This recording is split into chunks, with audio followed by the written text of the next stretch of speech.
Yep, there we go. Hello, fellow Beastians. This is your one and only Gaming Beast, and I welcome you to another episode of Dorabka's Dungeon. And today we have another distinguished guest of the YouTube RPG, tabletop RPG community. And yeah, it's the Rogue DM. Why don't you introduce yourself? What do you do on the YouTubans? I am the Rogue DM, also known as the Rouge DM or Jenny Green, because lots of people tend to call me that instead. But I am one of the British people in the RPG Brigade, I think is the best way to put it. I've got several systems I'm particularly interested in. If you prefer to go for the more light D6 systems like Advanced Fighting Fantasy, I like that kind of stuff, and also games like Corporation, which is not a D6 system, but it's still quite simple to play, and that's a kind of cyberpunk game. I do like D&D, I just don't play it as much, really. That's basically the way to sum it up. I suppose I'm more like a jack of all trades at the moment. I haven't really kind of settled on one system I want to play for the rest of my life, sort of thing. But I do have a good balance of playing games and running games as well, and some games of my own I've got on my channel at the moment. I like to do various other crazy things, like do crazy singing covers and unboxings, reviews, things like that. So feel free to check me out if you fancy. Yeah, check it out. It's in the description below. I'm going to share this if people want to watch this live. That's Awesome. why I had the link. I had already a person already said that they would watch it because, yeah, reasons. Let me go to the YouTube RPG. There we go. So, yeah, and I have actually, you've been around for quite some time. So that's been pretty cool, and I remember you talking about Advanced Fighting Fantasy, and also I just actually watched today your 12 Days of Christmas. You have quite a singing voice there. Thank So you. both my dad and my brother are both musicians. So well, my brother, he plays piano. He can't sing really, but he's really good at piano. So. Nice. And my dad does guitar and singing, country stuff, and Elvis imitation. He does that too. Anyway, yeah, I found it interesting also when I'm a little bit distracted here. I'm not very good at multitasking. Let me just post this quick when people want to watch this live. And yeah, so what I wanted to say is that. How do you get into because I know fighting fantasy that came from Britain, and now I get it.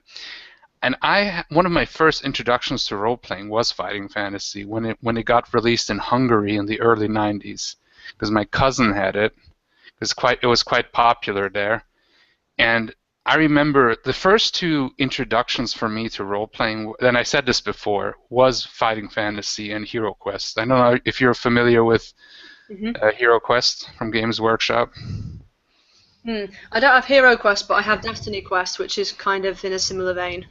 Oh yeah, there was a bunch of these weird fantasy board games that weren't quite role-playing games, but they were kind of like an introduction, so to speak. I had also Dungeon Quest, which was known in Germany as Drachenhort or Dragon Horde. That's a cool name. Yeah, they completely changed. I think it's from Sweden originally, but they completely changed the artwork. It was the same game where you have the small tiles, and that's like well, talking about the Rogue DM or Rouge DM. I never heard that, but Rogue DM. Are you familiar with roguelikes on computers? And Not really, but I have heard of it. I never really got into roguelikes. I haven't that much either. I have only played a couple, but what I always found fascinating is the random dungeon element. And in Dragon Horde or Dungeon Quest, you had like tiles for a room, and you would always the way how you would go through. You had to get to the Horde of the Dragon, but it was an empty playing field with squares, and then you would take a square and put it down just randomly, and then you would take a card. So it was almost like the board game roguelike, where the entire dungeon was random. So as you would go, you would always take, and they had different exits and stuff, and then you would have to pull a card of treasure or orc or, very simple, but it was pretty fun. And it's like, I don't know, fighting fantasy. Did you start with the books, with the game books? Yeah. Sorry. It's okay, just finish. Yeah, well, I started off with something before that actually. I got into the Goosebump Choose Your Own Adventure books, but Right. that was probably the first thing closest to roleplay you could think of. And I got into them when I was like 7, something like that. And then I very quickly got into fighting fantasy after that. There was this library really close to my house that had tons of the books in there, and I just kept reading all of them. And I got through a big deal of them. But it wasn't for a long time I actually got into tabletop RPGs, because I'd heard of Dungeons and Dragons. Nobody in my school played it. Nobody was really into anything nerdy at all, which was a big shame. But I always thought that D&D was like a board game, because I'd seen the board game advertised somewhere. I think it was like the Ravenloft board game. Oh, right. And I'm not the biggest fan ever of board games. I do like them, but I don't have the same passion I do for tabletop RPGs.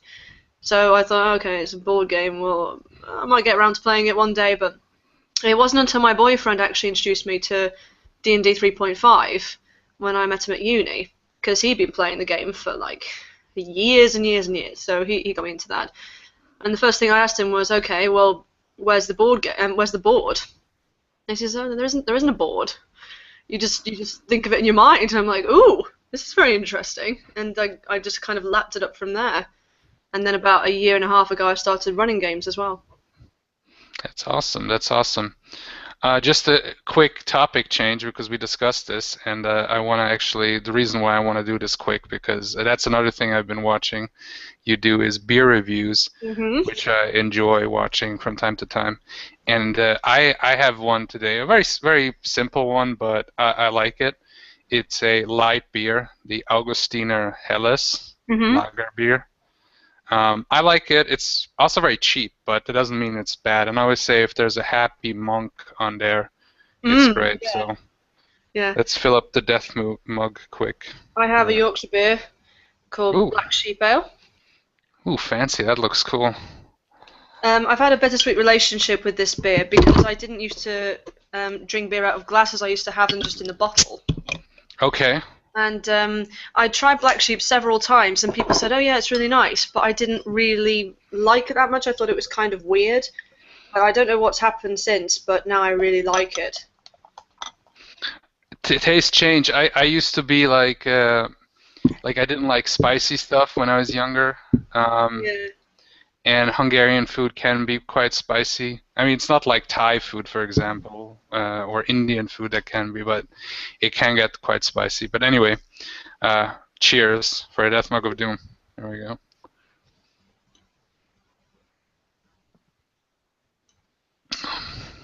It's got a nice bitterness, but not too heavy. I don't have always the correct words, but I like when a beer it has bitterness to it, because I don't know if it's like sweet, or beer shouldn't be sweet in my opinion. I don't even know if they probably have such a thing, but I don't know.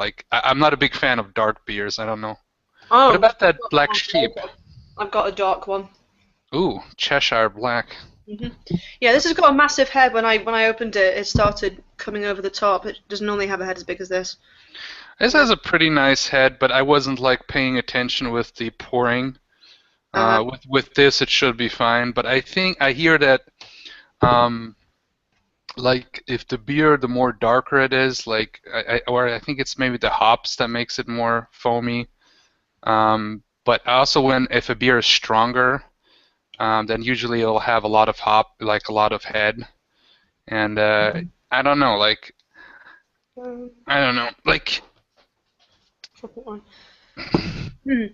With dark ales, your porters and stouts, it can quite often depend. I've had porters with no head at all, just like a kind of a murky Oh yeah, yeah. Whereas you I've get seen that stouts, too. like creamy stouts, the head about this big sometimes. So Right, right.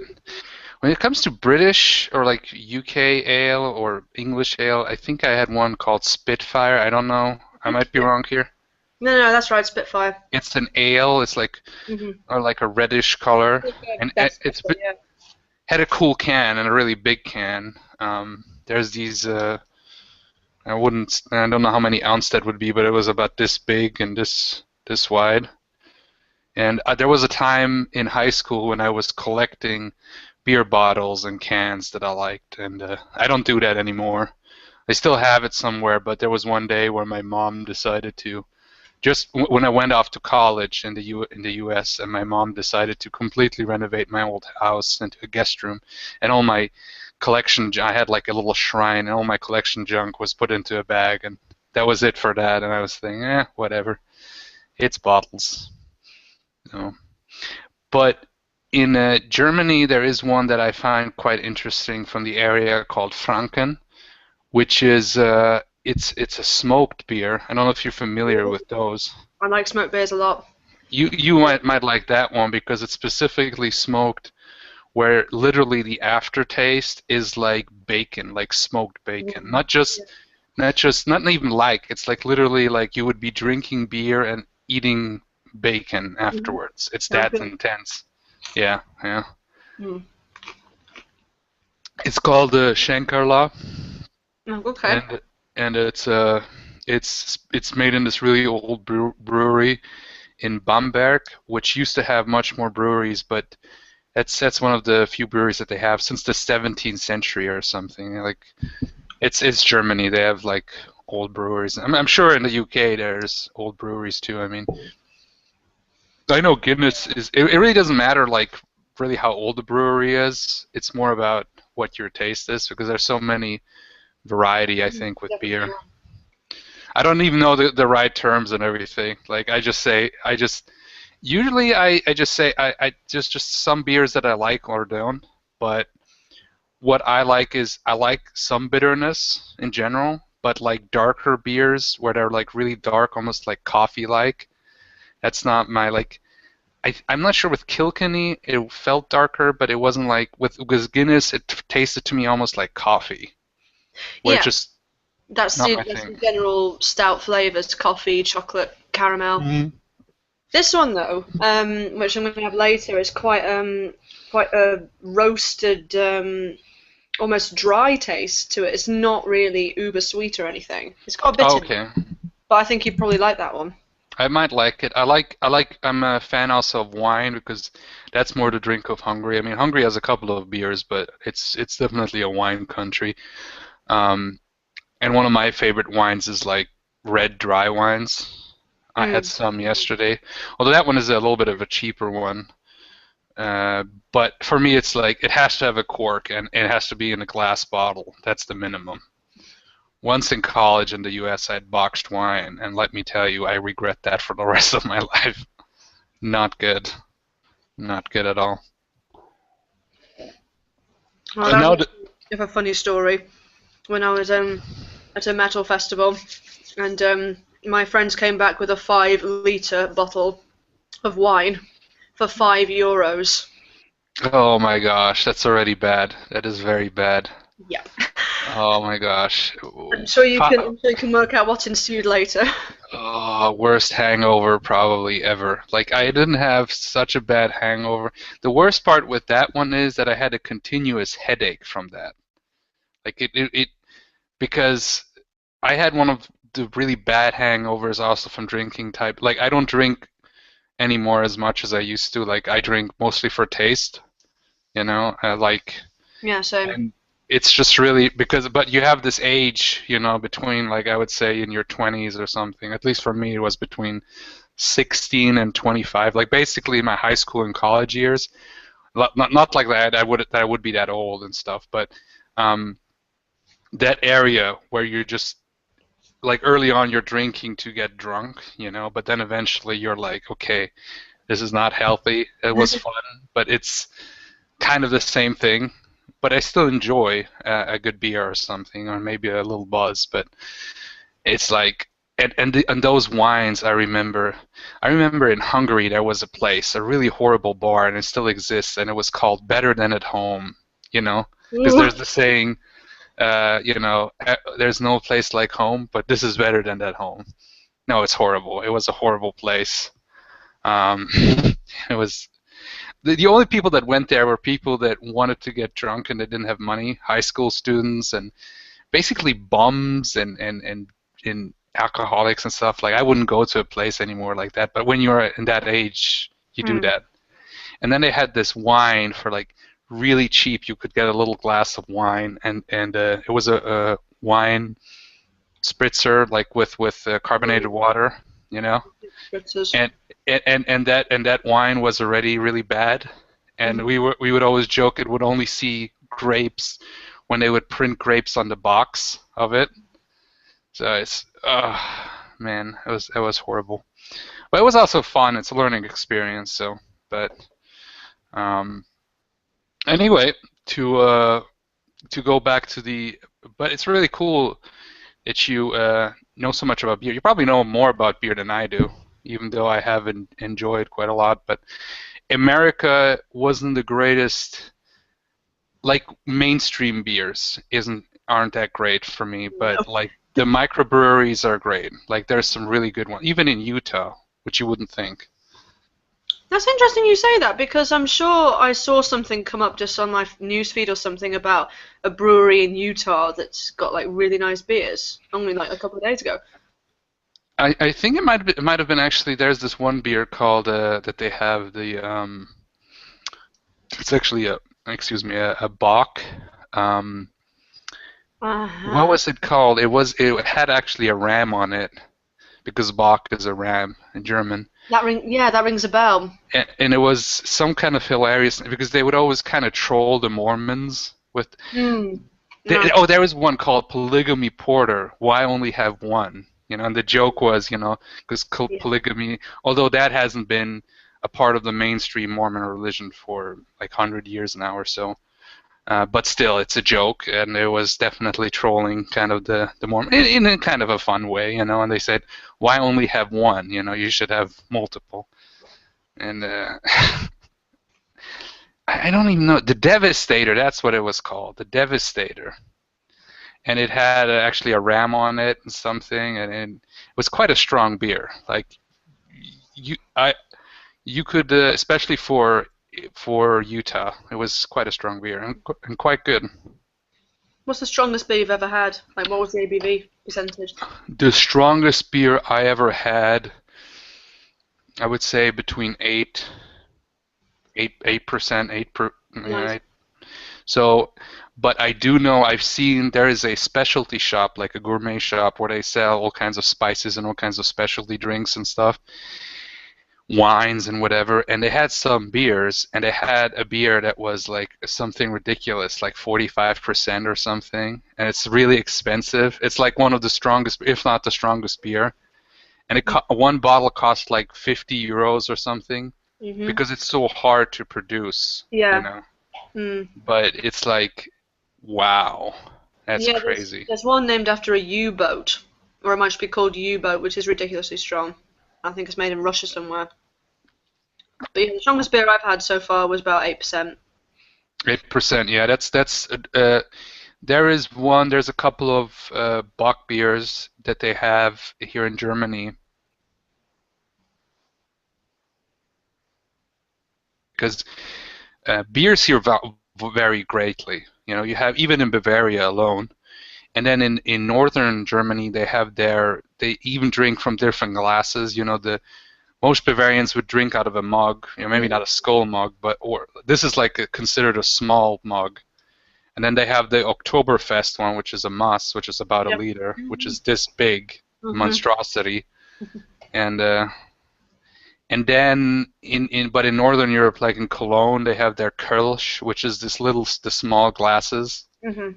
And I had a Kölsch once in my last job because my boss was from Cologne, and he wanted to convince the Bavarians that the Kölsch is superior. And it was kind of a friendly, the Germans, like every country, they have like, especially through soccer and whatever, which I don't like, but they always talk about it, of course. I'm guessing UK too, of course, or football, of course, as they call it. Yep, football. Well, which makes sense to me because in American football, you kick the ball once, and then the rest of it, it's like rugby, basically. But Yeah.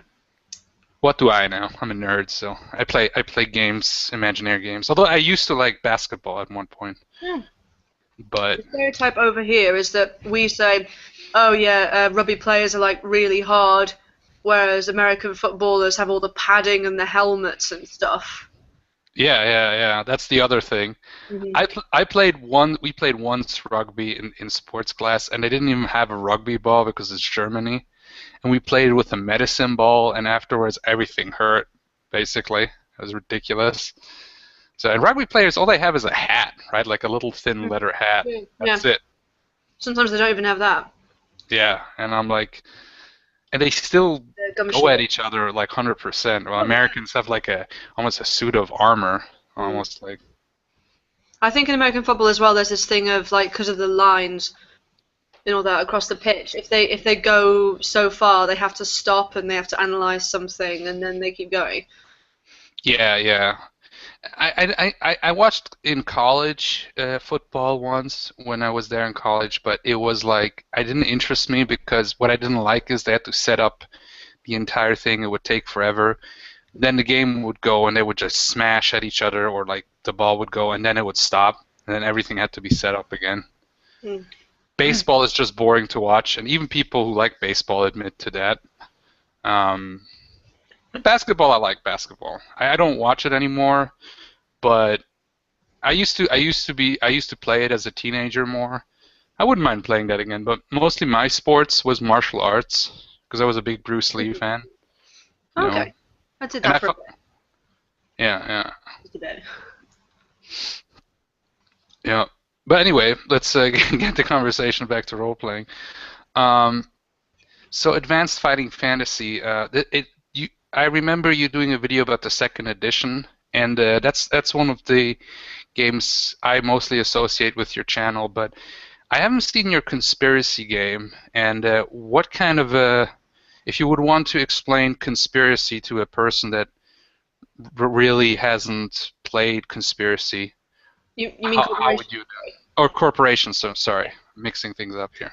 It's a little bit So like, what it is it you I suppose you would classify as a cyberpunk game as opposed to a sci-fi game because even though it's set in the future, there's not really a lot of space opera in there. There's potential for it, but it's not like Star Trek, for example. It's very much based on Earth, and it's about 2500 AD, and it's very much based on reality, quite scarily. So you got to go into it with quite an open mind in that basically there are no more politicians or rulers anymore. It's all ruled by these big five corporations. And there are smaller corporations, but there are these like big five. Pardon me. And you play agents, which are these kind of augmented humans. And that makes them stronger than a regular human and various other things. It's very much you can like customize them to however you want, but you work for a specific corporation. And then what happens is you're assigned missions in order to sort something, usually to help out your own corporation, but it can be different from that. It really gives you a kind of an open way of dealing with that. So, for example, you could have a mission where everybody is part of the same corporation, all working together to get rid or like do a mission that involves something else. Or you could have a cross-corporation game where you have people from all different corporations having to work together somehow in order to, I don't know, alleviate a common enemy or something like that. But what I really like about the game, and this isn't even before you get to the dice, what I really like is there isn't this kind of black and white thing like in fantasy of these are the good people, these are the bad people. It can differ hugely depending on your personality, your corporation's mindset, who you're working for, the circumstances at the time, etc., etc. So I really like that because it means that you can really make anybody an enemy if you want. It doesn't right. be like an orc or a goblin, for example. It could be another corporation. It could be an evil cult. It could be the UIG, which is like a police force that makes sure everyone is okay and not getting murdered and things like that. It could Right, be right. it could be all kinds of things. There's so much scope for that. It's amazing. Cyberpunk is a very interesting genre in general, and this game, like again, it also does that. And I'm curious because I mean the general notions of cyberpunk is human augmentation Hmm. and the world being taken over by corporations. That's the the more and more taking over of computers and how we actually communicate through a World Wide Web. And I think it was William Gibson, or what was the writer who really started this kind of genre.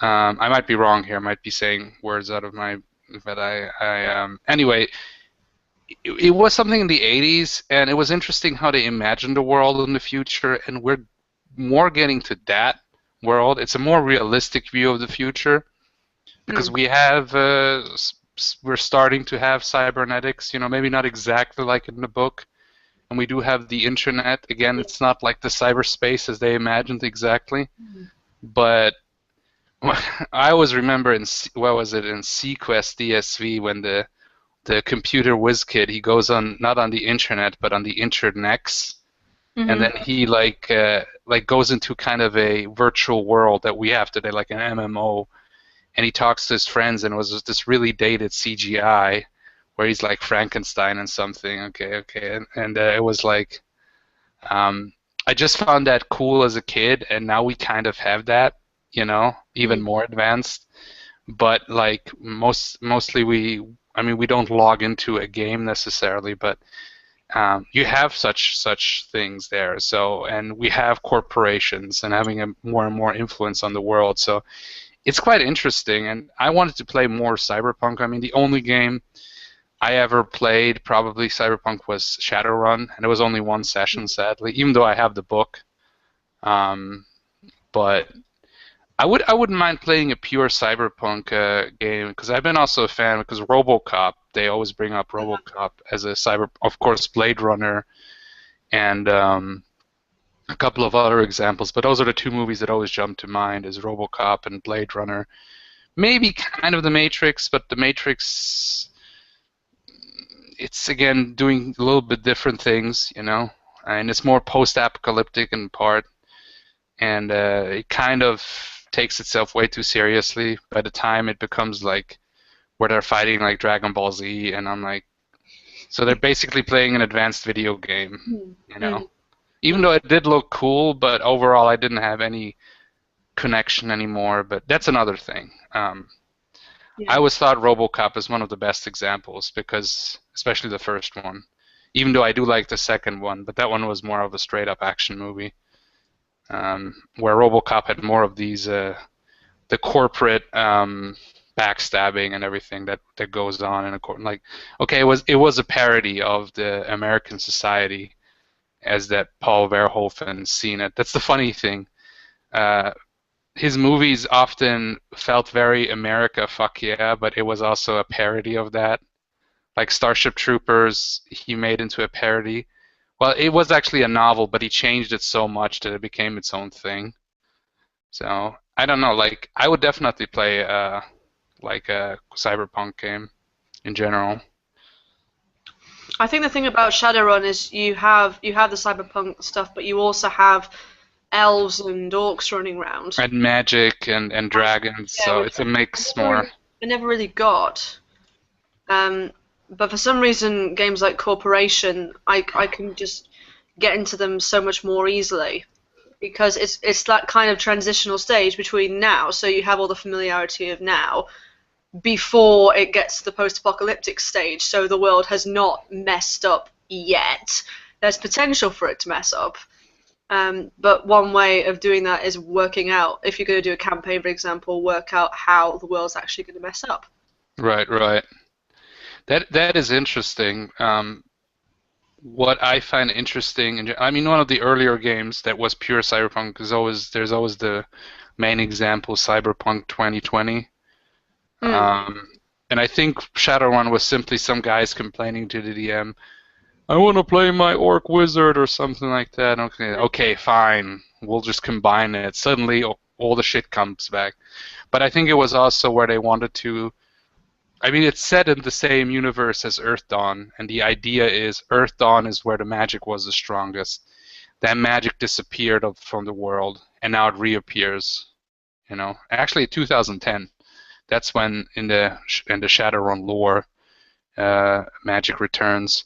But I do also like the idea of clear genres, and like I'm rambling again, but anyway, the point is that definitely something that I would try out. There's a lot of games I want to try out. And speaking of that, I've asked all my guests about, do you have a role-playing bucket list, like things you want to do, or systems you want to play, or characters you want to play, or situations you would like to do in role-playing games that you haven't had, that you couldn't do yet? Kind of. God, I don't really know because I'm still kind of branching out in different systems. So the ones that I haven't played, I'm not so sure about. Um, but I've had a very small amount of experience with Call of Cthulhu, but not enough yet. That kind of really enticed me. I've played one single game of Call of Cthulhu, and I've also played in Red Dice Diaries' Numenera game, which also was a take on the Cthulhu mythos.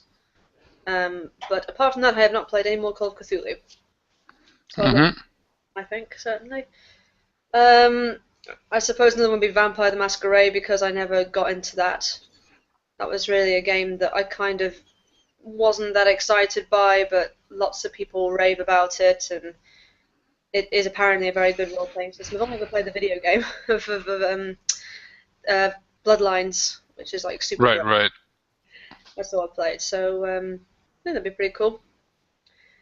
Um, when it comes to being like in game, I'm trying to really branch out my characters and try and get them to be not as like me. There are some characters that succeed in that, and I'm getting better at it. But I want them to be less like me, like more and more, if that makes sense. So Right, right. if I can try and like depict a I don't know, a male half orc that's a born leader and quite aggressive. I think that would be my best achievement in that. Right. Um, it's kind of interesting because I've read articles about people when they try to play characters based on themselves. It's really hard to do, and you're kind of almost talking the opposite. Although a lot of people bring a lot of their own values and ideas and personality traits into a character where they kind of just play a over-the-top version of themselves. I don't know, I probably did it too. Um, Nowadays I play very over-the-top characters, and I kind of take a theme and then I just cheese it out, I guess. I don't know. The last more serious character was the Call of Cthulhu game, Cthulhu by Gaslight, by Gentleman Gamer. It was a two-part game where I played a professor who went mad, of course, and lost an eye, thanks to one of the spider creatures. And although I had a concept that he knew, there's this weird martial arts that where they use a cane, the combat or something like that Gentleman did, and I wanted to do that more, but kind of a wasted opportunity. But I want to do more candid combat because the pictures that they have, it looks hilarious. So, but in overall, the game was pretty serious. Like it was, we had some moments that were funnier, but in general, he did a really good job. And that was the only Call of Cthulhu game so far. Like I definitely want to play more Call of Cthulhu. I haven't played Vampire the Masquerade yet. Um, I have played the closest thing I did was the BioShock game, actually. Again, from Gentleman Gamer, when he took the system of Vampire and just applied it to BioShock. That's really cool. It was pretty cool. I played a gambler, a cheater that was about to be persecuted on the mainland on America, and then he fled to Rapture, and he got some genetic enhancements for telekinesis, so he can manipulate the dice, you know. Mhm. And of course, I started playing in the casino, and he started manipulating and getting some good rolls, and then of course they got wind of that. So and then all hell breaks loose, and you have the because this was like before everything fell to shit, just about, you know. Because then you have the first I don't know how you call them, like the junkies, I guess, the atom junkies appear, and yeah, and then we didn't really, we finished the game, but it was like there was still potential, but then it just, I think Gentleman Game also said something that after a while, if you don't play a game, you kind of forgot what happened and the momentum is gone. I don't know if that happened to you. Yeah, quite a lot of times actually. Yeah. And then you kind of have to pick up pieces. What I like to do, I like to cannibalize and like use elements of a campaign that has failed and can kind of semi-reboot it. Hmm. Where if there's one player that is still in there, then I just restart the game with him and then completely new sets of players and then a new storyline. Because I had in college often, I did play quite often on a regular basis, but we played mostly GURPS and then 3. D&D 3.5. But we had always new players. We had a couple of core players, but we had always new players that maybe stayed for 1 or 2 sessions and then left. So I had a bunch of characters just there made and time and effort was put in. Hmm. And then I just use them as NPCs, so as potential NPCs or enemies or characters to give to somebody else, to play with. Yeah, that kind of happened in my boyfriend's steampunk campaign, in that there were two people who wanted to join, and that was cool. But then in the end, they couldn't go, so they were only with us for like 4 sessions. So they were already playing NPCs, but they were still quite significant to the party because they were hanging around the party, and that was good fun. But then in the end, we had to make something up as to why they suddenly disappeared. Oh yeah, that's the worst. Like the DM has to always like, especially when a player can't make it for a session. Why isn't that player there? So that's why I like to, Yeah. when I do a game session, I don't like to have it end in the middle of a combat. I like to end it where the characters and kind of are in rest, so there's an easy way of the other player just going away for some time. Mm. Um, like I had now in my Rifts game, it worked out pretty well with Barker's character for his background. Um, and I had one where a player, Retro Kaiser, he had connection issues with his internet. So he started playing the game, and then very early on, he just disappeared, and we didn't know why. And it was his Oh. connection completely went away. So I said they were on a rooftop fighting these creatures, kind of almost like xenomorphs. And then I just said one of them just grabbed him and pulled him down, and I don't know Mm. what else happened.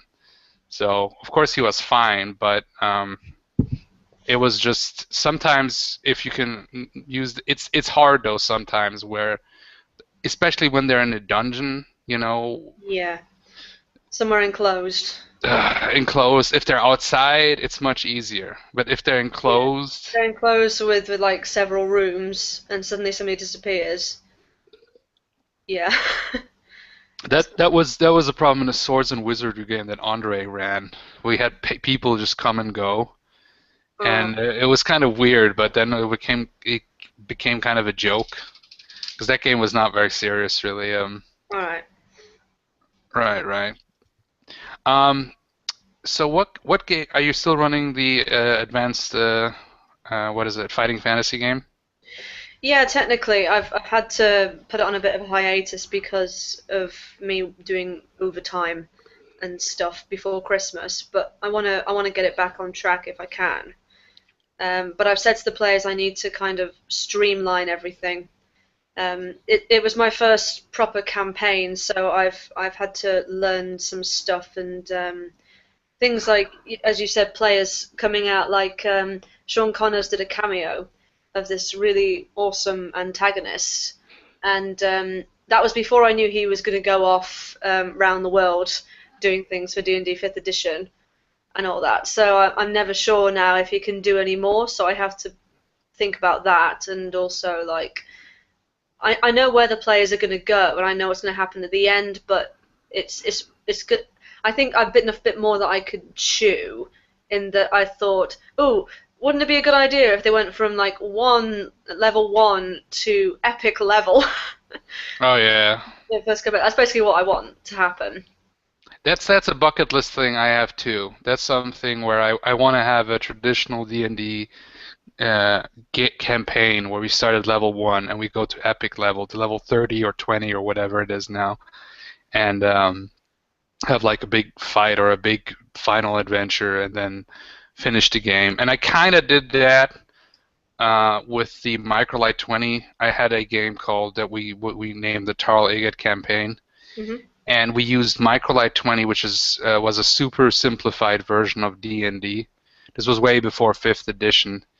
And the reason why we chose that is because most of the players didn't have any experience or very little experience with D&D. And it was kind of weird because another friend of mine, Critical Failure, was supposed to run the game, but then he didn't have the time because his son was just born. So Oh, he would have time to play, but he said he couldn't run the game. And then I said, well, I could run this. I ran games before. I ran D&D. This is a simplified version. Like the entire rules fit on like 2-3 pages or something. And I modified it. I didn't like the magic system really, so I modified that, and we played that. And by the end, I would level them up almost every adventure just to make it simpler. And then after a while, I would wait every 3 adventures so they wouldn't get too powerful too quick. And on the very end, I gave them one more boost where they were training in another dimension and stuff because they had to fight like because most of the times I would just run the adventures off the cuff and they were pretty random. And like there's a lot of things I cringe about, but I still enjoy it. It was pretty crazy, but we ran it for 18 games. And we had some on the beginning we could run it regularly every week, hmm. and where I didn't even have to announce it. We would play it over Skype. I would come home, I would sit down. People have heard this before, and they're like, "Oh, he's saying that story again." Swingle is probably saying that, but not everybody heard all my stories, Swiggle. Anyway, and then I would just sit down and we played the game, and then we had these big hiatuses. There was something. One friend of mine, he did a podcast at that day, Jerry Terrifying, and then it kind of messed up the schedule. And then when we played again, but we had huge um, like spaces between the games, but I did finish it then with the 18th game. I don't know with online campaigns, how long do you think is a good, like how many sessions Hmm. do you think is a good online campaign? Well, considering I haven't finished one yet, I'm not sure. But I think we've got to session 13 so far, and I would say, just thinking about details and stuff, I would say, well, actually, I suppose it depends how much I put into the campaign still, but geographically, the players are pretty far away from the goal because there's like a big epic journey in this campaign of mine. So I was thinking it would be around about 25 sessions this game. But someone like Red Dice Diaries, he prefers to do more concise campaigns where you don't get up to like epic level or something like that. It's not really about that. You do get stronger and you know what's happening, and there's no room for kind of going off. There's no room for deviating because you're too busy thinking about the plot and stuff.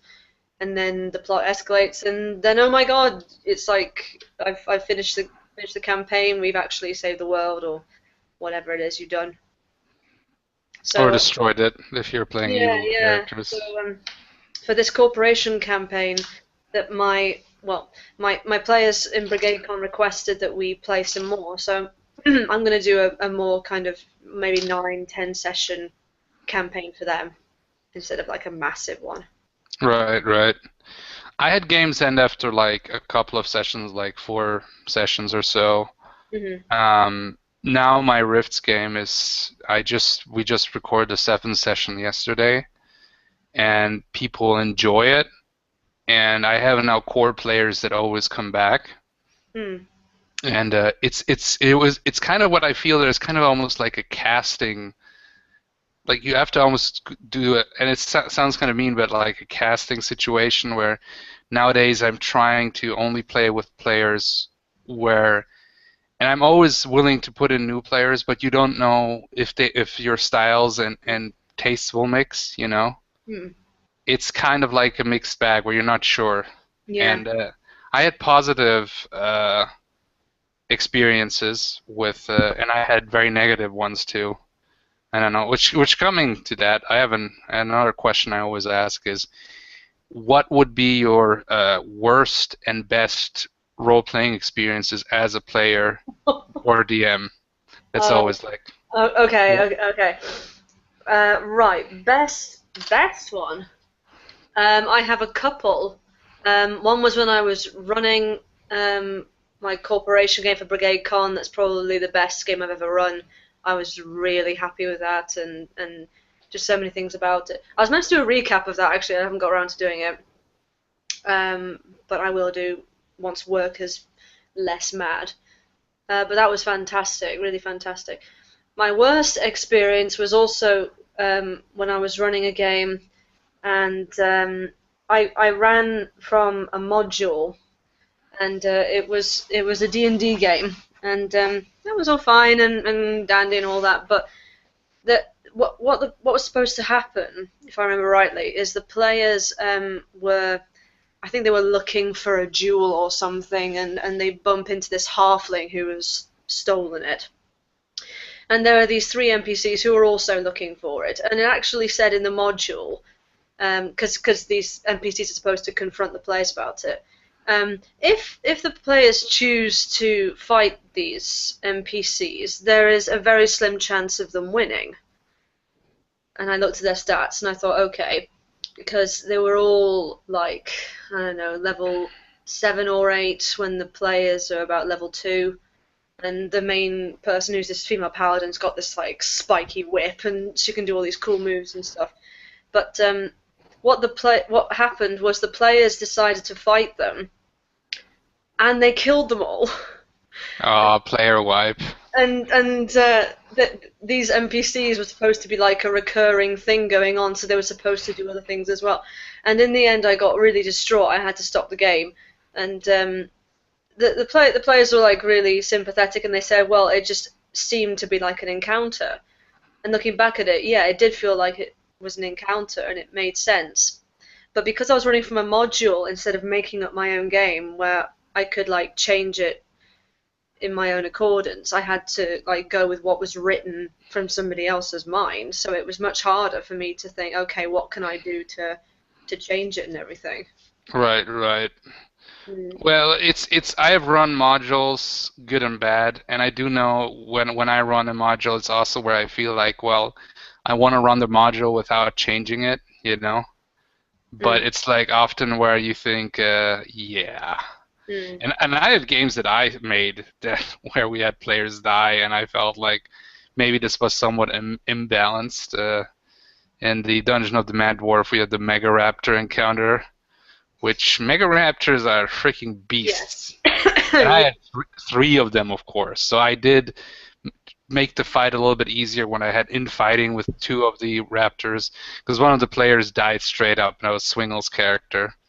And he was really excited to play his concept character, and it was like, that's a story. But then he made, of course, his no-nonsense cheese character, because that's what I felt with 3.5. You Mhm. gotta cheese the character extremely if you wanna, like, because the encounter levels, sometimes they are not right, you know? Yeah, 'Cause definitely. the Mega Raptor has like +9 to his attack, and his full attack is insane. Hmm. Like it's like two clawings and biting and stuff, How and many it was attacks can you do per round? well, if the way how it is in 3.5, as far as I remember, is if they don't move and they just stand and attack, they can do a full attack, and they could like do 4 attacks as a full attack, like two Hmm. clawings and a biting or something like that, and it did some Okay. massive, massive damage. Yeah. And to be fair, raptors would be quite vicious beasts, you know, and but it just was it was one of those dungeons that I made. That was my dungeon of doom, where the idea was that they would go in and die, but I have softened it since. Like I have made it that they could go out and resupply and go back.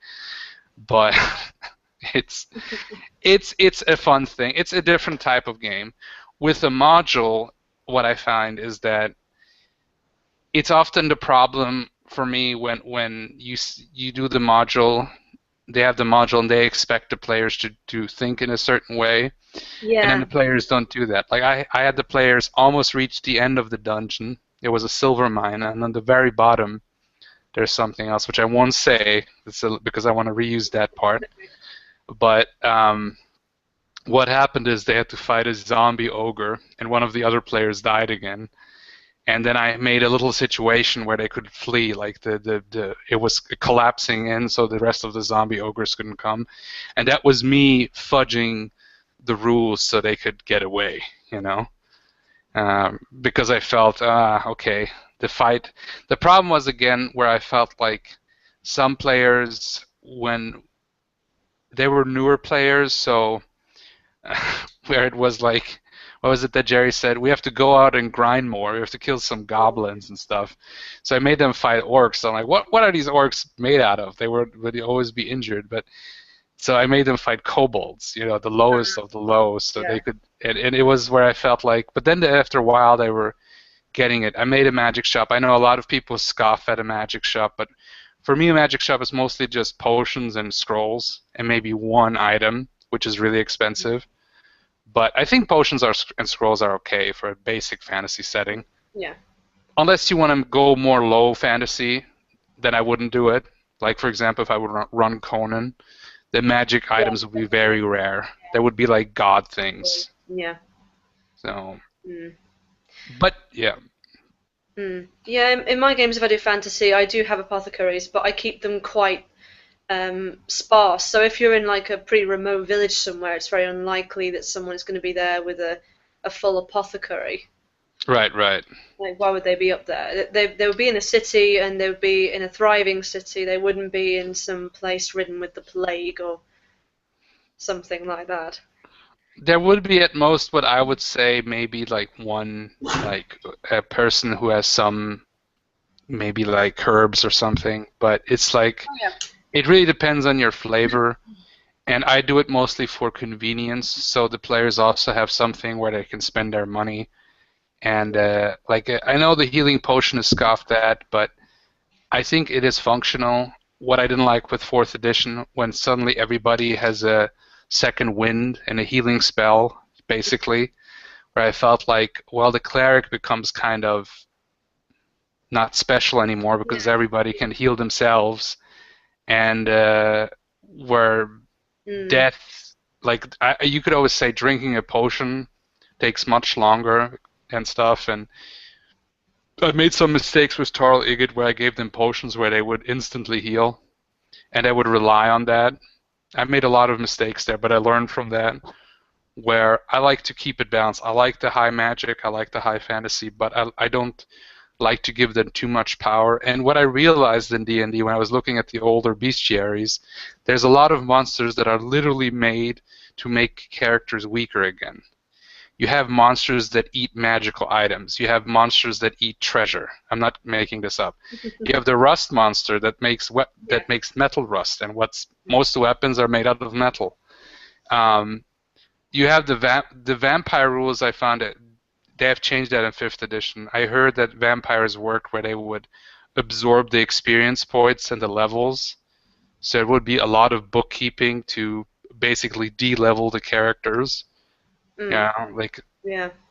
where now it's different, I hear. So they just do some necrotic damage or something like that. Yeah, in Advanced Final Fantasy, you can deduct skill as well as stamina if something is like really bad, or you could even deduct luck points as well. But it's not as complicated as like chop off half of your XP, you no longer have it. For me, it would be more sad because it also feels really dumb because. But I do remember in the Dark Eye they had these weird mosquitoes. There's this one mage called Borbarat, and he's kind of that version's Sauron. The Dark Eyes this German fantasy RPG that I grew up with. And Borbarat, he was like the ultimate evil guy, basically.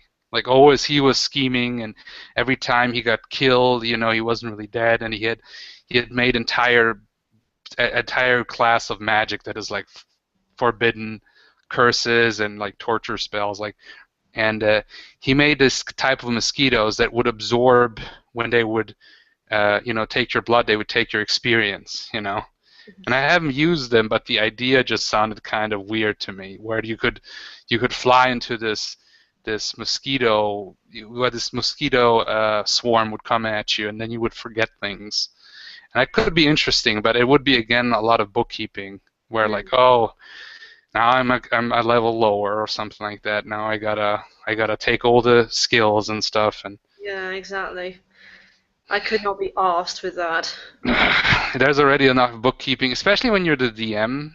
It's like you have to be also kind of a little bit of at least with some players, you got to be like watch out that they don't do anything. There's some players where they want a power game or something, and you got to be careful with that, because they will abuse the crap out of it, even if they're nice guys or nice people or girls, whatever. And I've noticed that with some players, but I don't know, like losing entire levels. That's just again too much. But I don't know, like it depends. If somebody can do it well, again, it really depends on the DM, I think, and the players. But what did I want to say? Oh, Advanced Fighting Fantasy.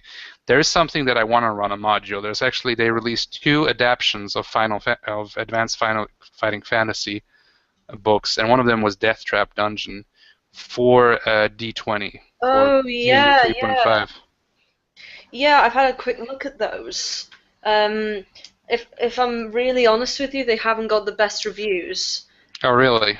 Yeah, some people say that like some of it is broken, or I can't remember exactly what it said, but it was something like they haven't completely thought it through, but the concept is good. But the company who did that have been talking about either revitalizing it or making new fighting fantasy games with it, so that'll be good.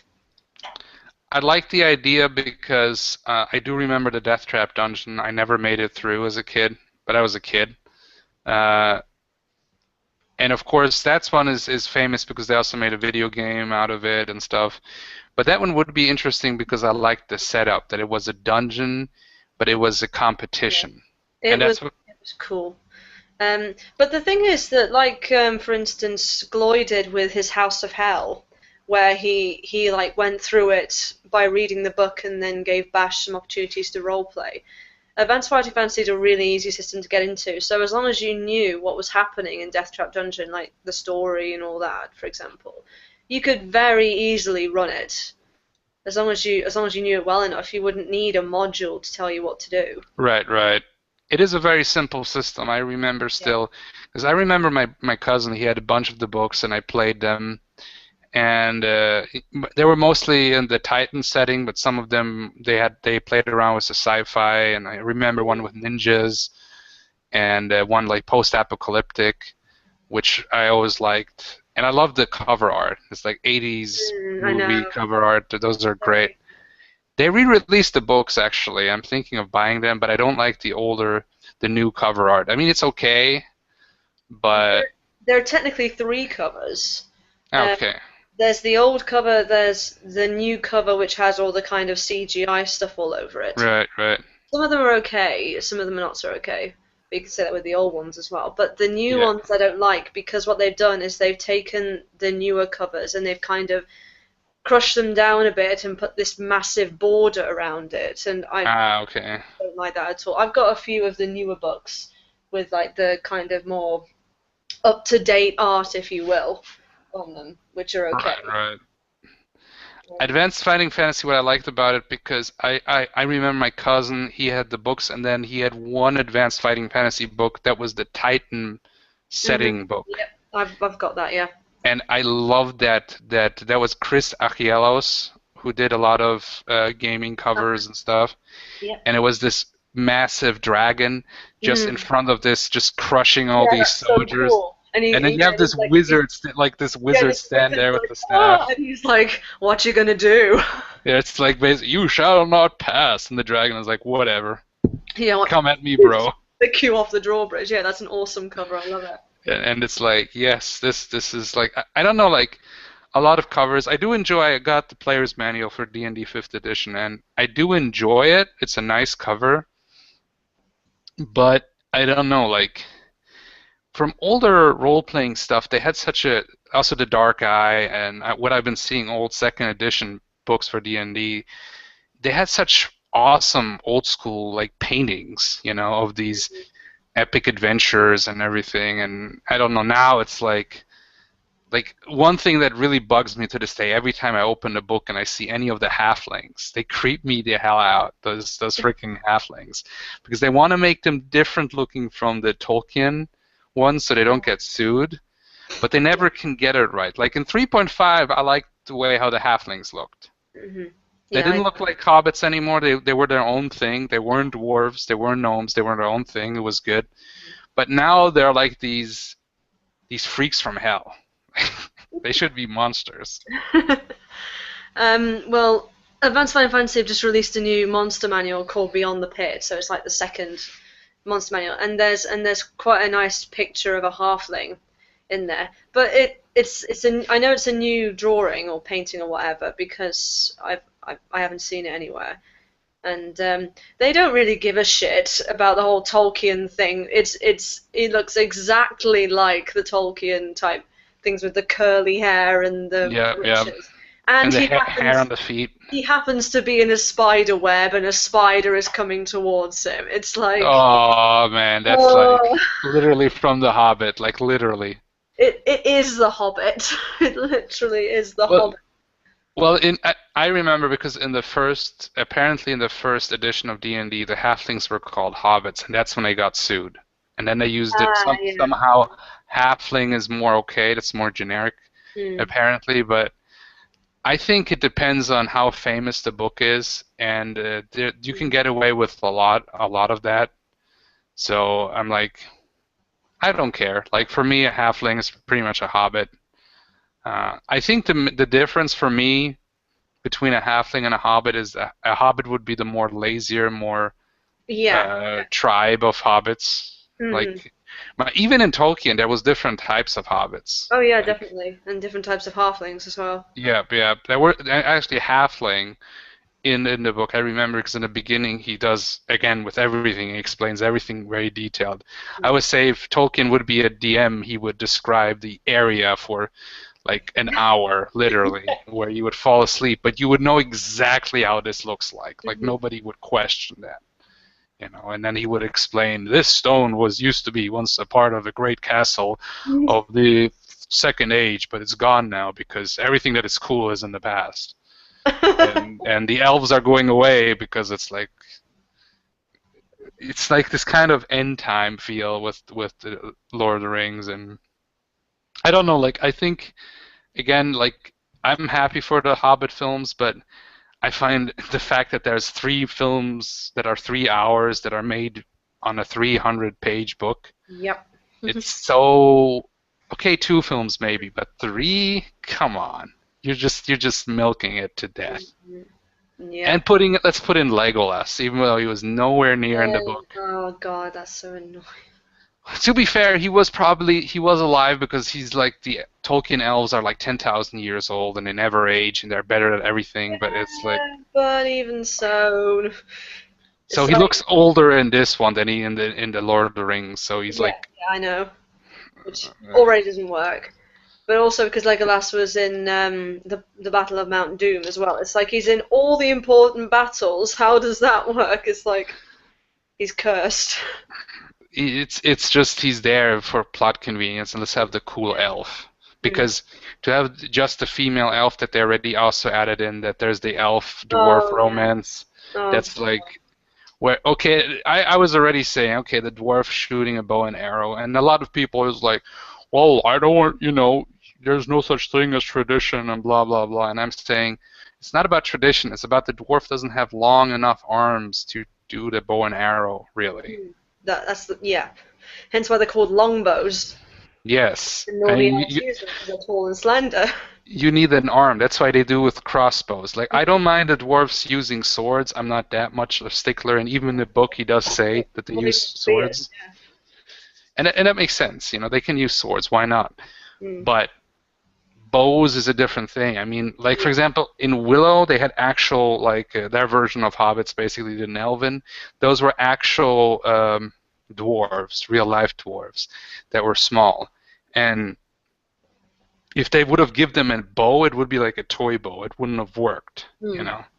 But he does wield a sword at one point, not really well because he's not a fighter, but you can just hold a sword and stuff. So I'm not a big stickler for making it real and stuff, but I think they just needed a dwarf that was almost an elf, kind of out of the Have and you some yeah. have you noticed there's like a beard to sexiness ratio with those dwarfs?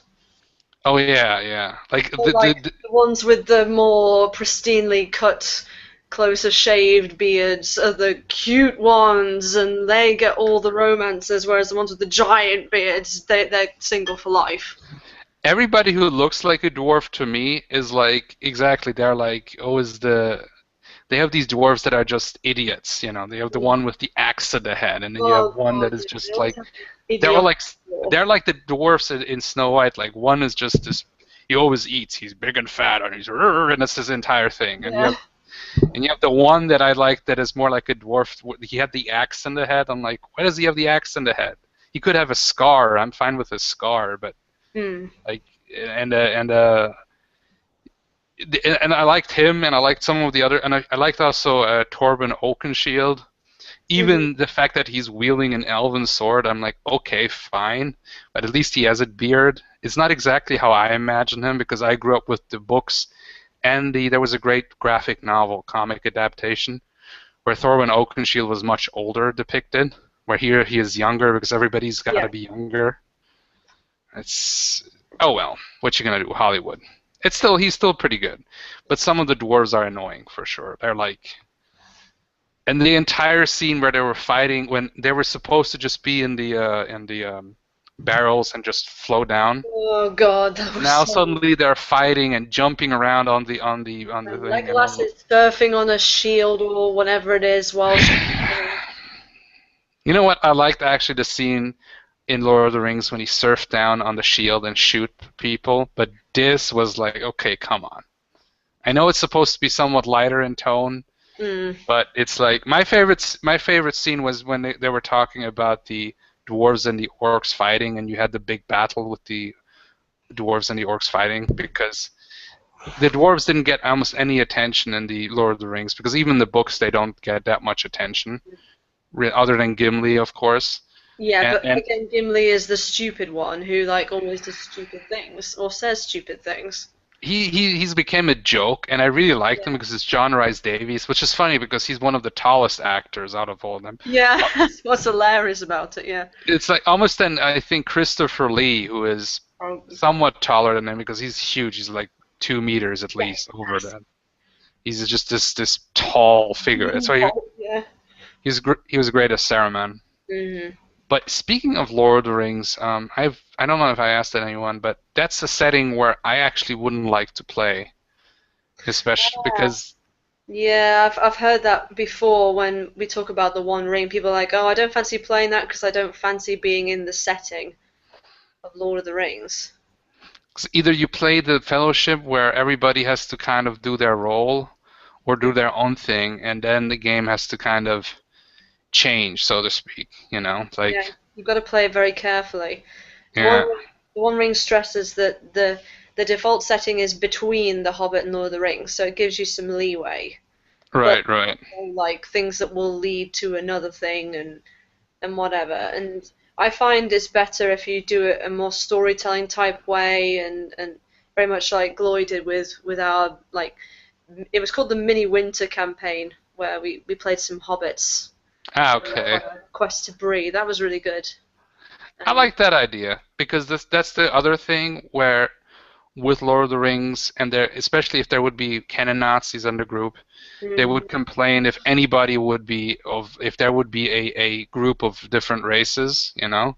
Yeah. So then right away they said, well, you cannot do this because the whole idea of the three wanderers in Lord of the Rings was there was a one-time thing, and that usually they hate each other's guts and stuff like. And I'm like, well, I think that's what happened with D&D, where they took the basic idea, but they said, well, but we'll do it our own way, where there's more than like 7 wizards in the world, and they're not as powerful.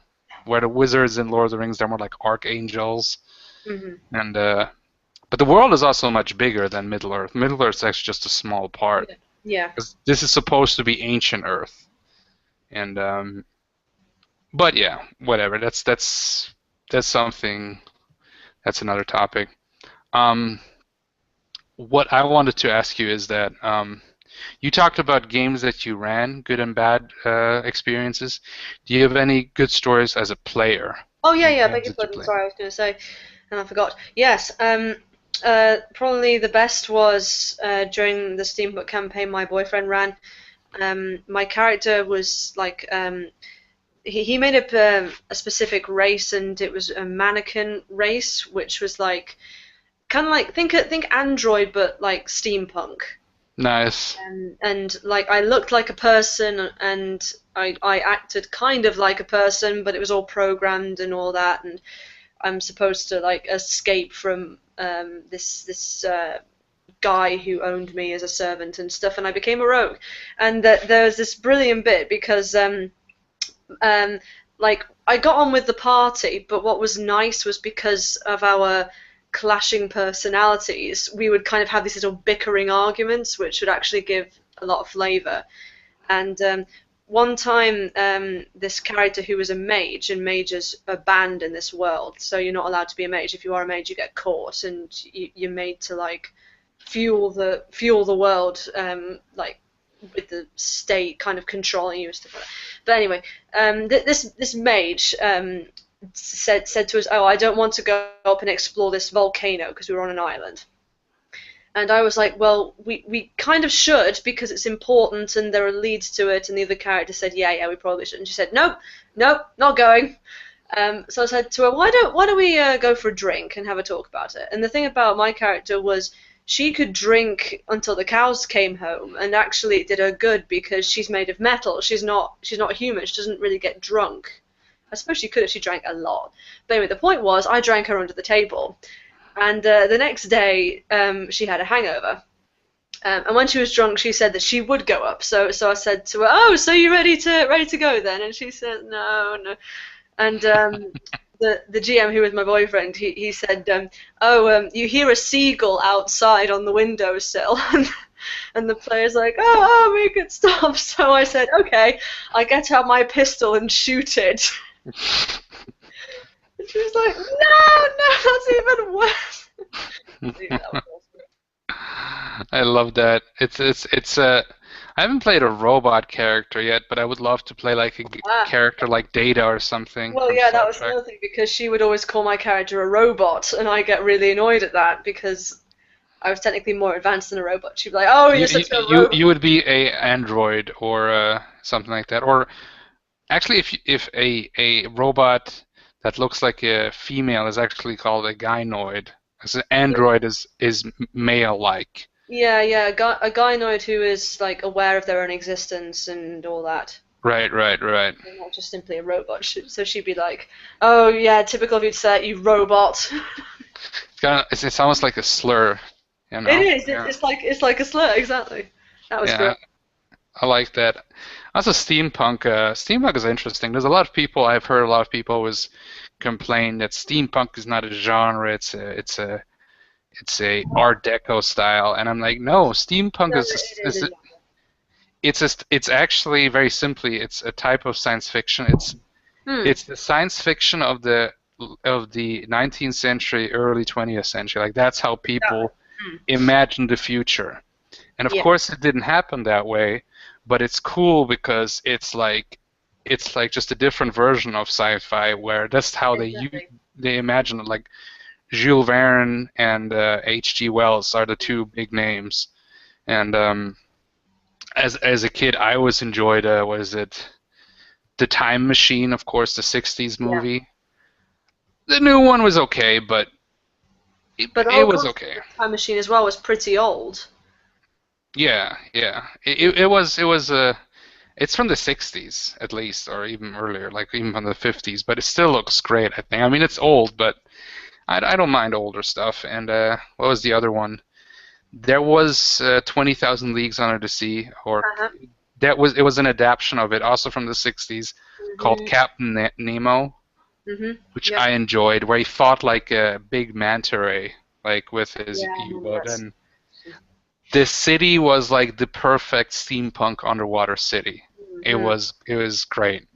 It was powered by gold too for some reason. Mm. Like their entire power source, they could create gold, and there was this greedy guy, and it was his like I don't know. Steampunk is great. I didn't have a chance to run a full steampunk game. I had little steampunk elements in my games, but I haven't ran yet a full steampunk, like a pure steampunk game, and I would like to do that eventually. Mm. But again, you need to have the right players.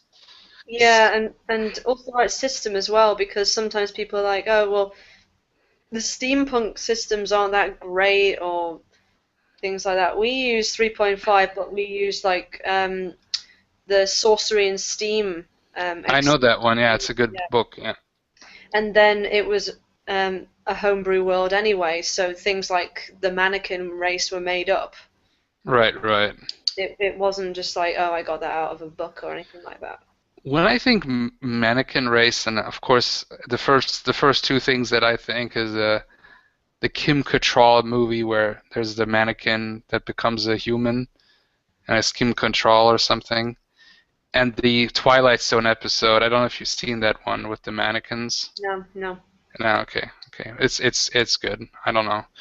Um, but in general, like I like that idea because just thinking about the fake science, the fake science that would go into making an android, a steampunk android, uh, would fascinate me. Does it? Like, is it going with an engine? Does the robot or the android need gasoline? Maybe like almost like Bender from Yeah, Futurama.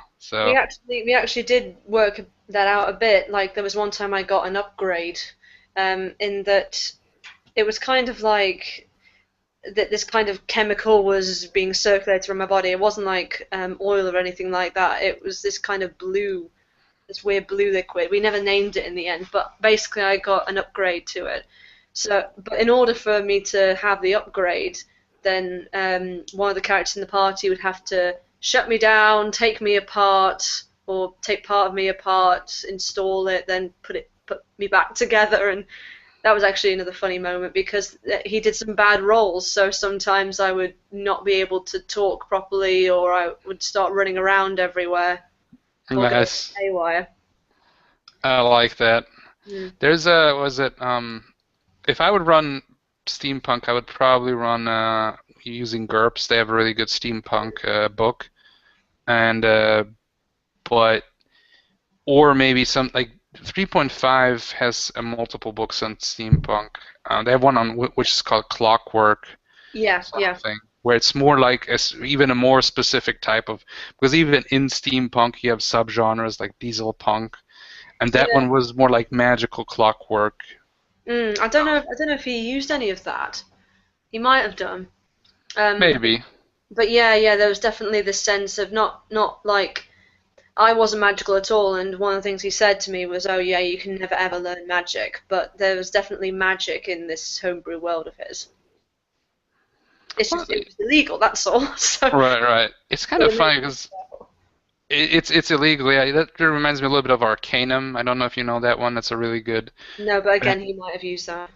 I don't know. That's a world. It's a PC role playing game where it's in a fantasy world that has advanced into the Steam age. Mhm. But it's just it's like imagine if the fantasy world would come into the 19th century. So suddenly you have now Steam. You have these cities that are very advanced. They have even electricity already a little bit, It's like early 20th century and steam technology and trains.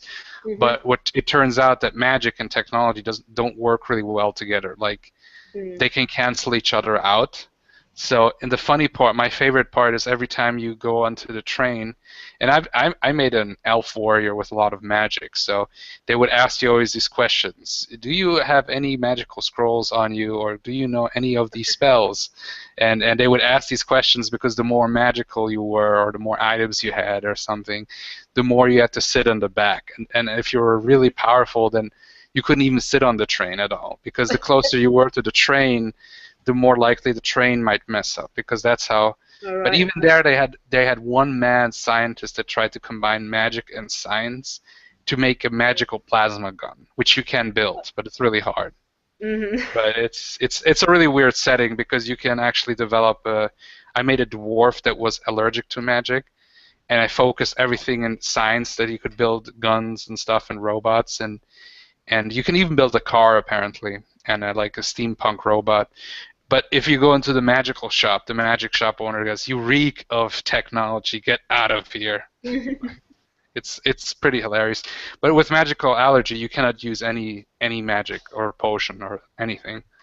But it's okay because both are good in their own ways, and the setting is pretty cool. And I don't know, like steampunk. It really depends because what kind of steampunk you would go for. I mean, that's the funny thing is that they have such many also subgenres and stuff, and Yeah. yeah. But yeah, you were still saying the worst situation as a player. You didn't say that yet. Well, I've been trying to think of one. I haven't really had a really bad situation as a player, as far as I know. Okay. No, I think maybe the. Do you mean does it have to be in character or can it be out of character? Can it be either? It could be. It can be also out of character because there's also a lot of conflict that can Oh, happen. wait, no, of course. I've just remembered. Okay, so the only time I've ever died. Okay, what happened was I was a halfling rogue. This was like one of the first games I played in. It was like well, I think it was like the first campaign I played in, and it was maybe the fifth game I played in. And I was the typical, opening locks, yada yada yada, not very good at fighting, especially undead, etc. etc. And we were going into this dungeon, and we had an NPC half orc with us who was leading the way. And we got to this chasm, and the NPC half orc offered to throw me over to the other side. Oh dear. Reluctantly, you can see where this is going. So reluctantly, I said, "Okay." So he does. The boyfriend rolls. It fails. So I head down into this pit. I don't die yet, but I do damage myself quite a lot by about 3/4 of my HP.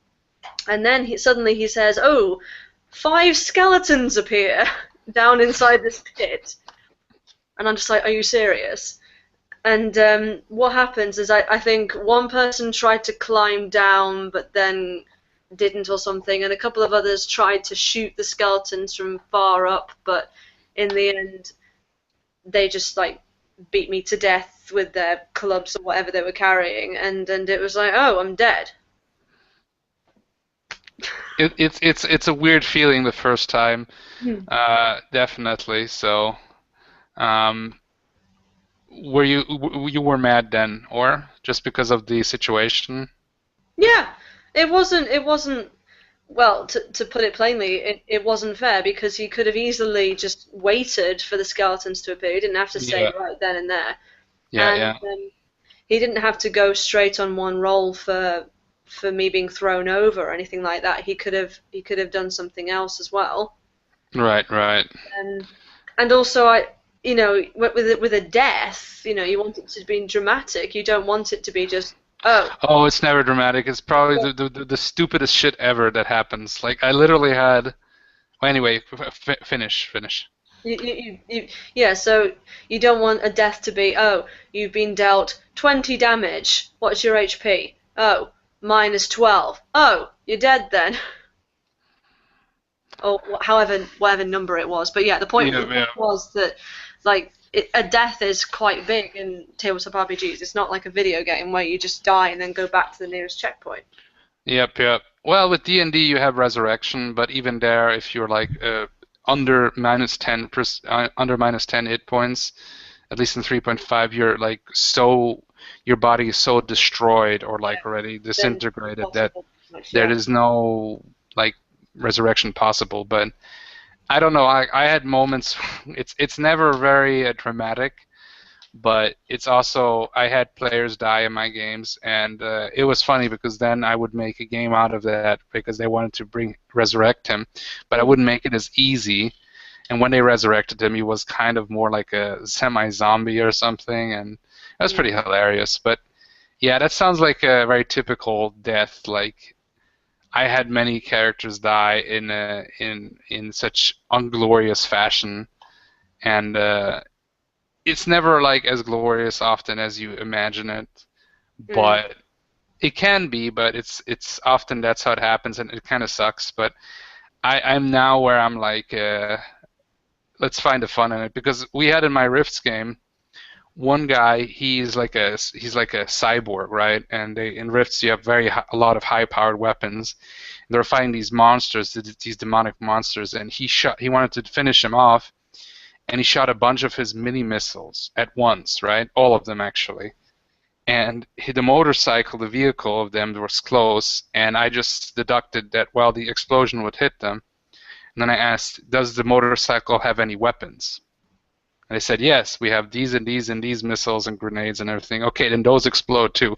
Wait, there's the other vehicles too. So it was a chain reaction, and the explosion was so huge in the end that it did like something like 800 something mega damage, which is close to like a nuclear explosion. So everything just blew up, and every player died except one, only because I said the only way you're going to survive this is if you critically roll, if you do a natural 20.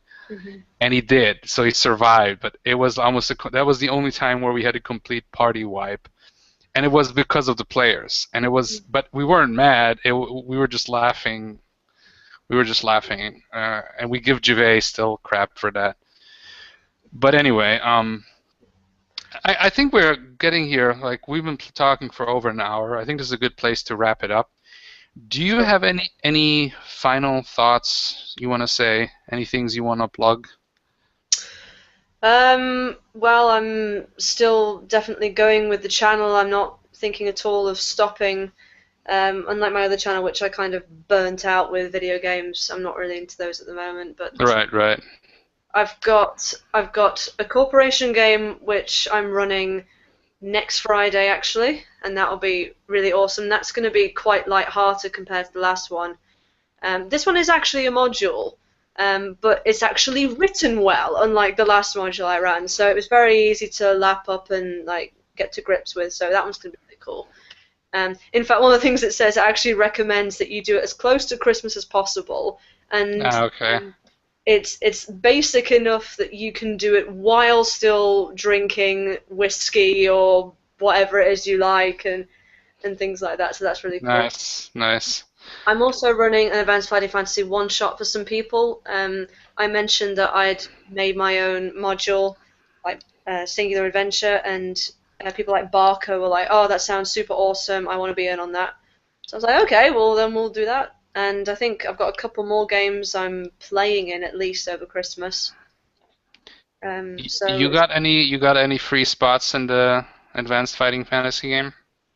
Or is that one full? I don't see why not. Yeah, the more. I mean, you can play. Sure, I don't. There wouldn't be any problem if. I'm putting you on the spot now because it's recording, so like, can I be on the game? If not, then you're like, no, I'm kidding. No. I think there's. I'm just trying to think if anyone dropped out because someone said that they weren't sure. I think. We'll talk about this after the recording. It just came to Yeah, mind. I'm sure it'll be fine as long as you can like make a character in time and turn up. That's cool. It depends on when it is. Also, now that I'm thinking it through, it might be where I'm in Hungary, and then I won't be able. I won't have a computer where I can do this. But yeah, we'll talk about this later. I didn't want to, but you were saying something that the module is easy enough for you that you could play drunk.